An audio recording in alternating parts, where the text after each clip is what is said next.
Hello बच्चों, कैसे हो? सब बढ़िया। तो बच्चों, अब हमारी ऑलरेडी 3 वीडियो नेशनल इनकम पर जो 12th क्लास की मैक्रो इकोनॉमिक्स है उसमें आ चुकी है। ये हमारी 4th वीडियो 11th क्लास के लिए रहेगी। 11th क्लास में हमें जो इंट्रोडक्शन देना है, क्या पढ़ेंगे, पूरी इसमें इकोनॉमिक्स में क्या पढ़ेंगे वो हम देखेंगे। तो जो बच्चे 10th पास आउट करके 11th क्लास में आए हैं उनके लिए एक नया सब्जेक्ट है इकोनॉमिक्स। उन्होंने आज से पहले इसके बारे में नहीं सुना होगा कि इकोनॉमिक्स क्या है, और बहुत से जो उनके सीनियर बच्चे हैं या भाई बहन होंगे बड़े, उनसे उन्होंने इकोनॉमिक्स का डर पहले ही उनके मन में बैठा दिया होगा कि इकोनॉमिक्स बहुत ही एक मुश्किल सब्जेक्ट है। तो बच्चों, आप इकोनॉमिक्स को एक मुश्किल सब्जेक्ट मत मानिए, ये बहुत ही आसान सब्जेक्ट है। अगर आप यकीन करिए, अगर आप इसको समझेंगे ना, बड़े ध्यान से समझेंगे, तो इससे आसान कोई भी सब्जेक्ट आपको नहीं मिलेगा। और आपके इस चैनल पर जो हम आप लोगों को पढ़ाएंगे उसमें जो आपको समझाया जाएगा वो आप किसी भी व्यक्ति को समझा सकते हो, चाहे उसके पास व्यक्ति का मतलब, मेरा मतलब कोई बच्चा ही नहीं, आप किसी बड़े को भी समझा सकते हो जिसने इकोनॉमिक्स ना पढ़ी है ना उसका ज्ञान है, आप उसको भी समझा पाओगे बड़ी आसानी से।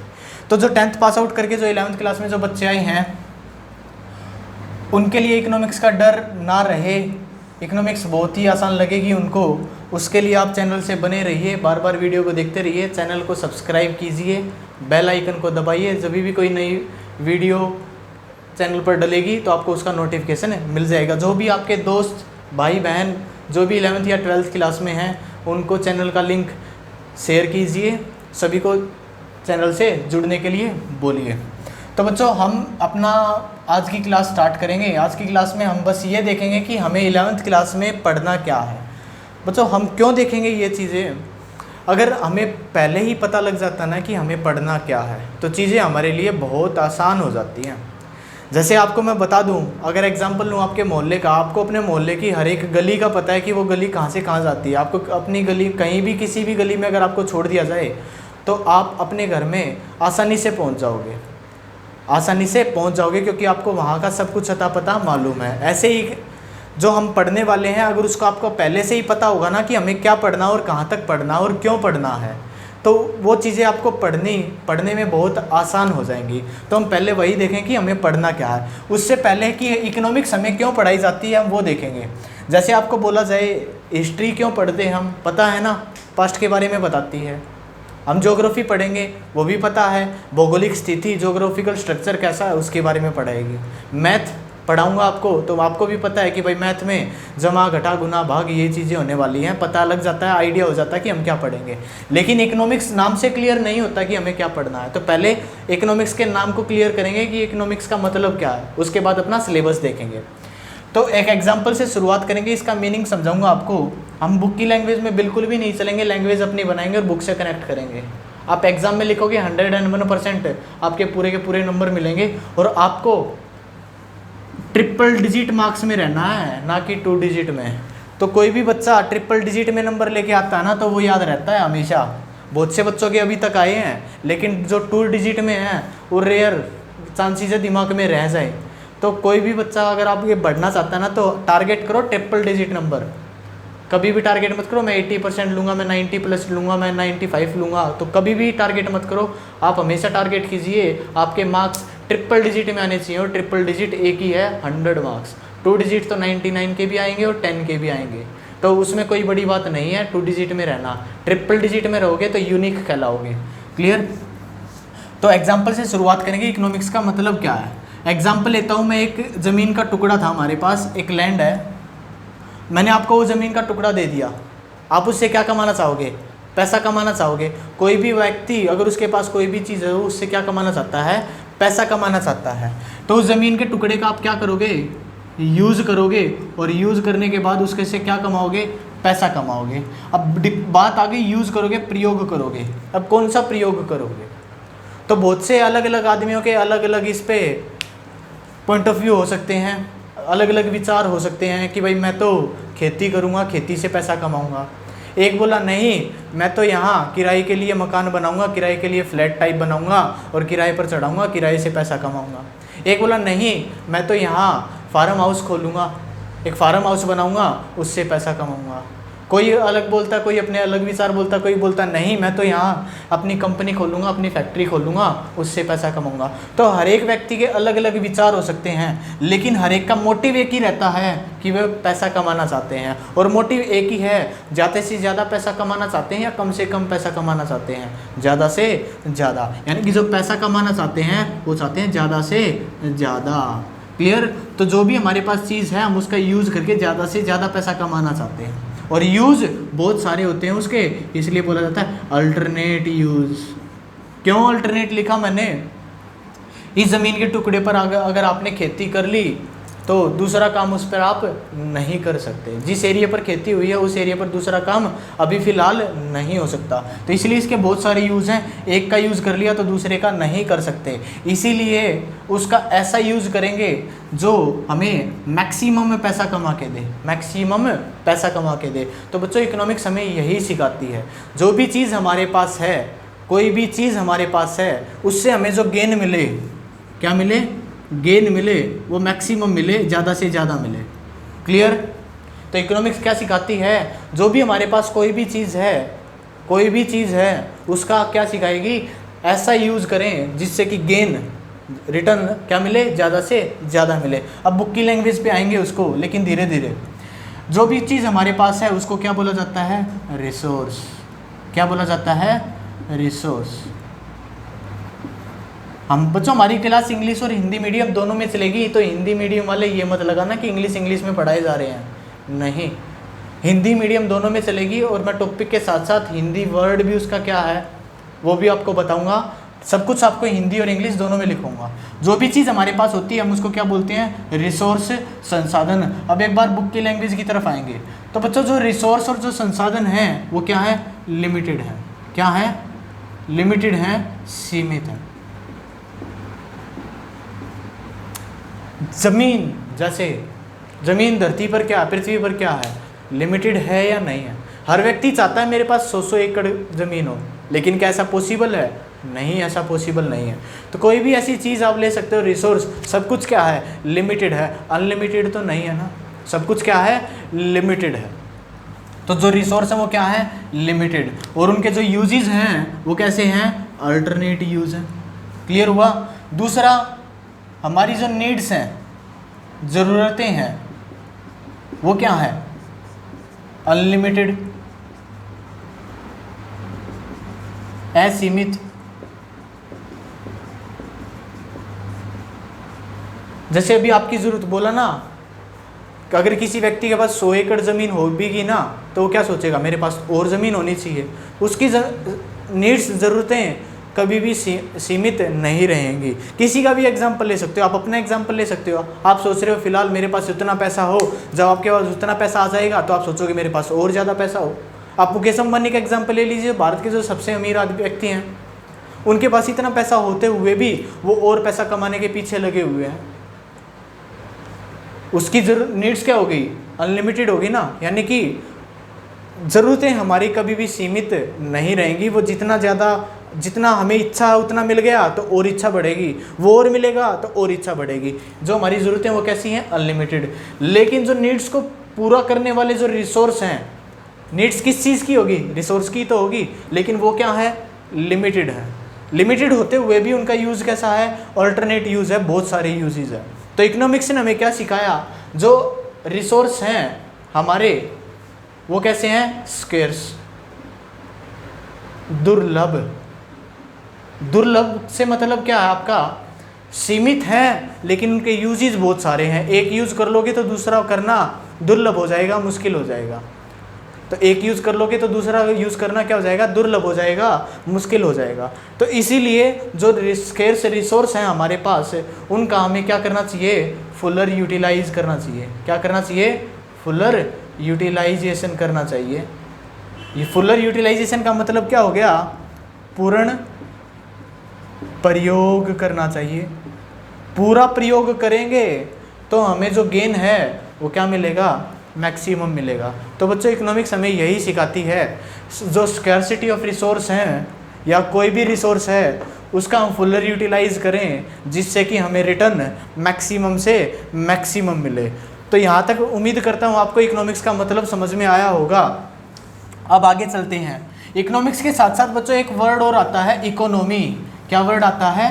इकोनॉमी। इकोनॉमिक्स और इकोनॉमी में दोनों में क्या फ़र्क है? तो बच्चों इकोनॉमी जो वर्ड है वो एक अधूरा वर्ड है। इकोनॉमी अर्थव्यवस्था,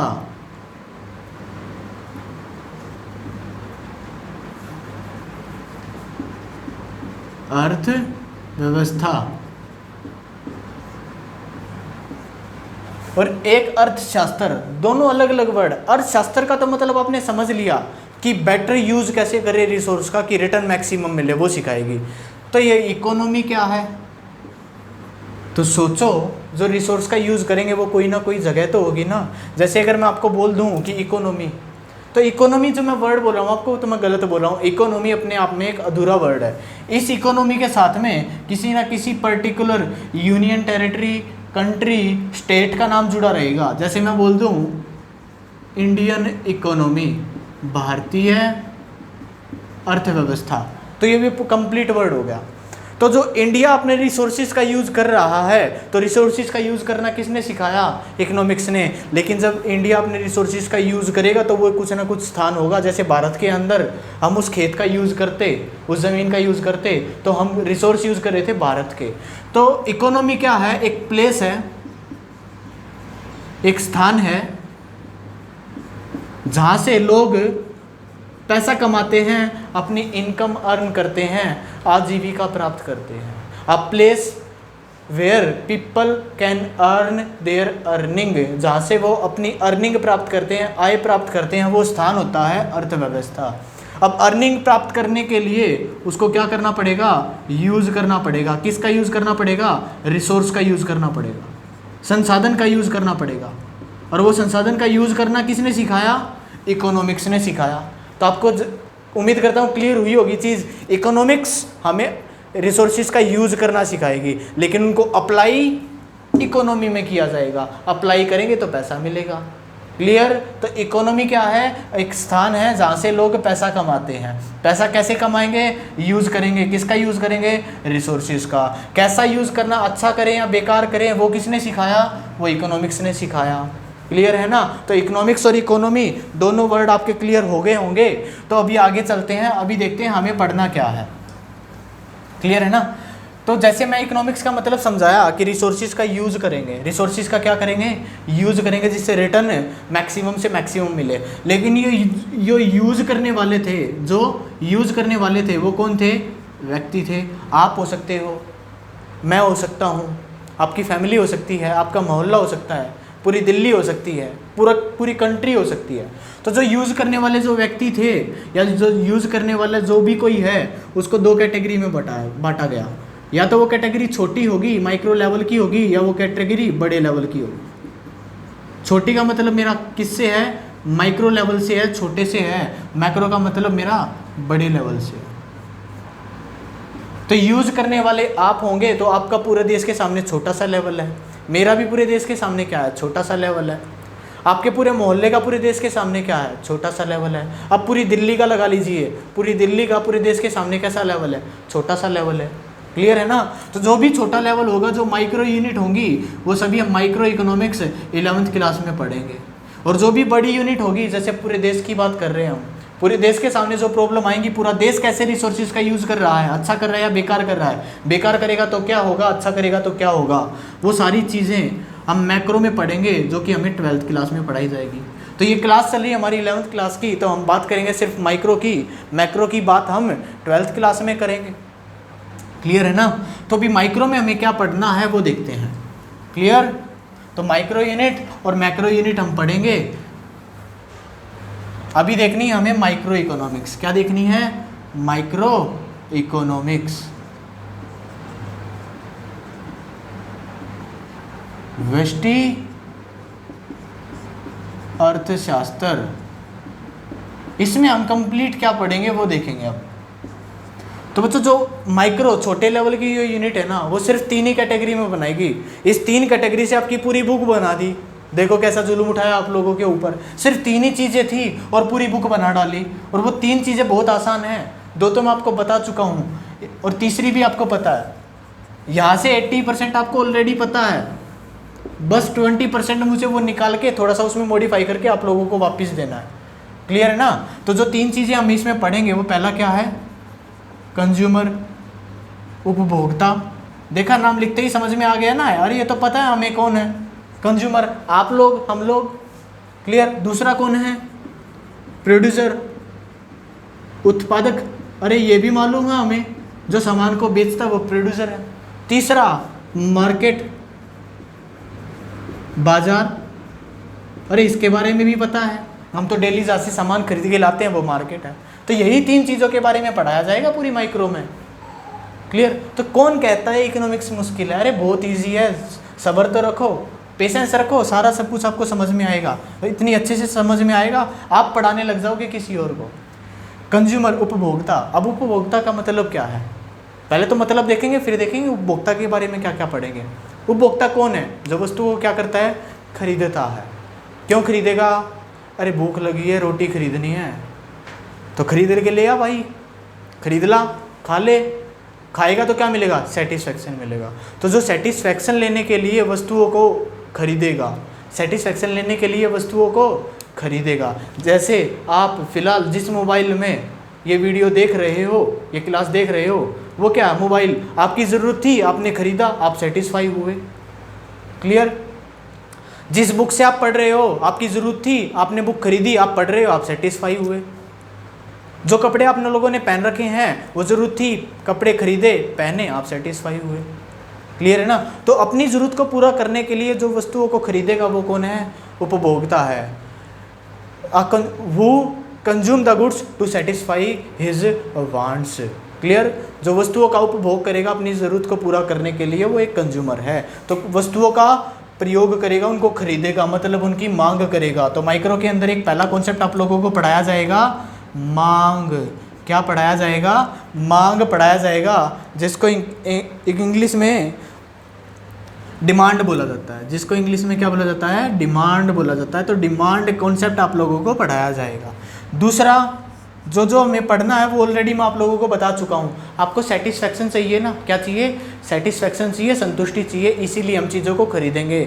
तो इकोनॉमिक्स में संतुष्टि को 2 तरीके से डिवाइड किया गया। एक पढ़ाया गया यूटिलिटी एनालिसिस से। किससे पढ़ाया गया? यूटिलिटी एनालिसिस, उपयोगिता विश्लेषण। बच्चों कई बार है ना बोर्ड के ऊपर स्पेलिंग में गलत लिख दूंगा, बोलने में ज़्यादा ध्यान रहता है, लिखने में कम। तो स्पेलिंग पर ध्यान ना देकर सुनने पे ज़्यादा ध्यान देना। तो स्पेलिंग आपको भी आती होगी, आप लिख लेना, क्योंकि मैं इंग्लिश हिंदी का टीचर नहीं हूँ, मैं इकोनॉमिक्स पढ़ाऊँगा आप लोगों को। तो कई बार लिखने में स्पेलिंग अगर गलत भी हो गई तो उसको अवॉइड करना, मैं बोलूँगा सही। लेकिन तीसरा जो हम इसके बारे में पढ़ेंगे, जो यूटिलिटी उपयोगिता है, उपयोगिता जो है वो 2 तरीके से दिखाई जाती है। एक यूटिलिटी एनालिसिस से और दूसरी इंडिफरेंस कर्व एनालिसिस से। इंडिफरेंस कर्व एनालिसिस से, तटस्थता वक्र विश्लेषण से। तटस्थता वक्र विश्लेषण, इन दोनों से हमें जो सेटिस्फैक्शन मिला उसको पढ़ेंगे, कैसे कैसे सेटिस्फैक्शन को दिखाया जाता है। एक पढ़ेंगे हम डिमांड से। डिमांड कंज्यूमर जो करता है, डिमांड वो कैसे डिमांड करता है, कैसे, कब डिमांड बढ़ती है, कब डिमांड घटती है, वो सारी चीज़ें देखेंगे हम डिमांड में, कंज्यूमर फंक्शन में। क्लियर ना? तो कंज्यूमर के 3 टॉपिक हैं, पहला डिमांड, दूसरा यूटिलिटी एनालिसिस, तीसरा indifference curve analysis. Indifference curve analysis, curve लिख लेना बीच में, कर्व एनालिसिस। तो ये दोनों दिखाएंगे सेटिस्फैक्शन का लेवल, ज़्यादा मिला कम मिला कैसे मिलता है, कैसे हम सेटिस्फैक्शन को दिखाते हैं। जैसे सेटिस्फैक्शन से मेरा मतलब ज़्यादा कम से क्या मतलब है, आप अभी ये वीडियो देख रहे हो तो आप पढ़ोगे, आप सेटिस्फाई होगे, कम होगे या ज़्यादा होगे। आपने कोई ऐसी चीज़ें खरीदी, जैसे कई बार मोबाइल ले लिया और मोबाइल लेके अपने दोस्तों को बताते हो, अरे वाह यार बहुत अच्छा मोबाइल है, मज़ा आ गया बिल्कुल यूज़ करके। और कई बार ऐसा मोबाइल परचेज़ कर लिया, बोलोगे यार मेरे तो पैसे बर्बाद हो गए। तो आप जब बोलोगे कि मुझे बहुत मज़ा आ गया तो आपको ज़्यादा सेटिस्फैक्शन मिला, और जब बोलो मुझे तो यार बहुत कुछ नहीं, मेरा एक्सपीरियंस बहुत ख़राब रहा, बहुत बेकार मोबाइल, आप लेना मत, तो वो गंदा है आपके लिए, सेटिस्फैक्शन लेवल रहा बहुत बेकार, कम का लेवल रहा। तो वो चीज़ें देखेंगे बस। यहाँ सब कुछ आसान है, नाम पे मत जाओ, नाम मुश्किल पहली बार सुने हैं। नाम मुश्किल, नाम से क्या होता है, अभी चीज़ें तो क्लियर होंगी ना धीरे धीरे, आपको सारी चीज़ें पता है, वो देखेंगे क्या क्या है। क्लियर है ना। तो एक बार ये नाम साफ कर रहा हूँ क्योंकि प्रोड्यूसर को, चलो इधर लिख लेते हैं। अब प्रोड्यूसर कौन है? प्रोड्यूसर कौन है? जो चीज़ों को बेचता है। बनाने वाला भी कौन है? प्रोड्यूसर है। तो प्रोड्यूसर जो चीज़ों को बेचेगा, क्या करेगा?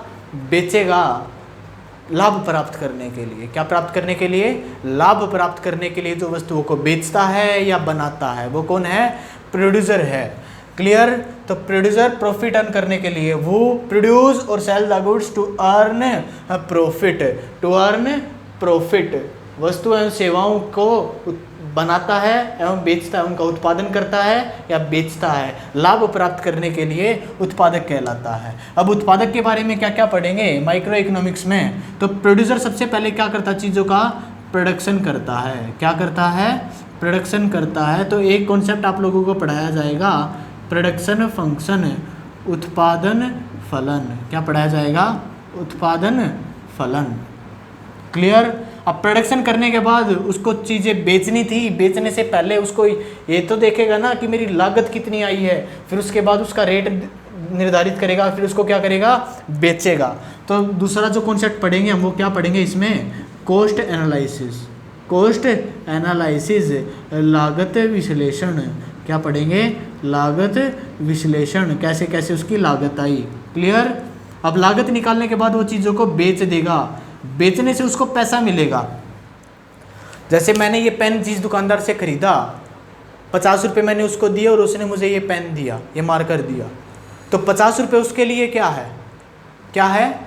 नहीं, उसका प्रॉफिट नहीं है। सोचो, ये भी नहीं, इनकम भी नहीं है, ना तो वो उसकी इनकम है ना वो उसका प्रॉफिट है।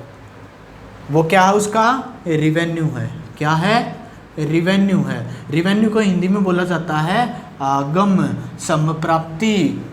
जब ये कॉन्सेप्ट पढ़ेंगे तब और बताऊंगा नाम इसको हिंदी में क्या क्या बोला जाता है। तो रिवेन्यू होता है। तो अब रिवेन्यू क्या है? पहली बार नाम सुना, ये तो बहुत से बच्चों ने पहली बार सुना, बोला रिवेन्यू तो हमें कभी सुना ही नहीं, तो उसको रिवेन्यू ही बोला जाता है। अब मैं बोलूँ कि मैंने जब 50 रुपये में उससे वो पेन खरीदा था, तो उस 50 रुपये में क्या उसका प्रॉफिट इंक्लूड था? आप बोलोगे हाँ। मैं बोलूँ 50 रुपये में क्या उसकी लागत इंक्लूड है? आप बोलोगे हाँ। तो जब लागत और प्रॉफिट दोनों उसको मिल रहे हैं, उस चीज़ को क्या बोलेंगे? रिवेन्यू बोलेंगे। उसको क्या बोलेंगे? रिवेन्यू। रिवेन्यू का मतलब कॉस्ट एंड प्रॉफिट दोनों हैं। क्लियर। अब रिवेन्यू हो गया हमारा, और उसके बाद उन चीज़ों को बेचेगा, यानी कि उनकी क्या करेगा? वो सप्लाई करेगा, उनकी पूर्ति करेगा। तो कब पूर्ति सब ज़्यादा होगी, कब कम होगी? कब सप्लाई ज़्यादा होगी? जब रेट ज़्यादा मिलेगा। कब कम होगी? जब रेट कम मिलेगा। ऐसे ही डिमांड बोलूँ, डिमांड कब ज़्यादा होगी? जब चीज़ सस्ती मिलेगी। और डिमांड कब कम होगी? जब महंगी मिलेगी। क्लियर है ना। तो पता है ना आप लोगों को, वही तो कह रहा हूँ, आप लोगों को पता है ये सभी चीज़ें, लेकिन पेपर में कैसे क्वेश्चन बनते हैं वो पता नहीं है, और वो कैसे आते हैं, कैसे लिखने होते हैं। कॉन्सेप्ट पता है लेकिन उसको पेपर पर कैसे उतारे वो नहीं पता। तो वही तो सीखेंगे हम। कोई नई नहीं है इकोनॉमिक्स। हर कोई व्यक्ति, आप जो भी अभी कर रहे हो डेली, एक आप जो काम कर रहे हो वो इकोनॉमिक्स का ही तो पार्ट है। क्लियर। अब लास्ट कॉन्सेप्ट जो इसमें हम पढ़ेंगे वो पढ़ेंगे producer equilibrium. Producer equilibrium, producer उत्पादक, इक्विलिब्रियम संतुलन। तो प्रोड्यूसर सेटिस्फाई कब होगा? इक्विलिब्रियम में कब आएगा? तो प्रोड्यूसर इक्विलिब्रियम में जब होगा जब उसको मैक्सिमम प्रॉफिट मिलेगा। क्या मिलेगा? मैक्सिमम प्रॉफिट मिलेगा, तो प्रोड्यूसर इक्विलिब्रियम में होगा। अब एक कंज्यूमर सेटिस्फाई कब होगा? इक्विलिब्रियम में कब होगा? जब उसको ज़्यादा चीज़ें मिलेंगी कम से कम रेट में। क्लियर है ना। तो एक प्रोड्यूसर का एक concept producer equilibrium, supply, revenue, cost analysis और प्रोडक्शन फंक्शन। टोटल कितने कॉन्सेप्ट पढ़ेंगे प्रोड्यूसर के बारे में? 5। कंज्यूमर के बारे में कितने पढ़ेंगे? 3। कितने पढ़ेंगे? 3। कई सारी बुक्स में डिमांड के साथ में एक और कॉन्सेप्ट दे रखा होगा, इलास्टिसिटी ऑफ डिमांड। क्या दे रखा होगा? इलास्टिसिटी ऑफ डिमांड, मांग की लोच। तो मांग का ही कॉन्सेप्ट है वो। अगर आप उसको अलग से लिखना चाहते हो, अलग से गिनोगे तो कंज्यूमर के बारे में कितने पढ़ेंगे, 4 कॉन्सेप्ट पढ़ेंगे। ईडी को बोला जाता है इलास्टिसिटी ऑफ डिमांड, मांग की कीमत लोच। क्लियर। लास्ट जो बचा हमारा वो क्या बचा, बाजार।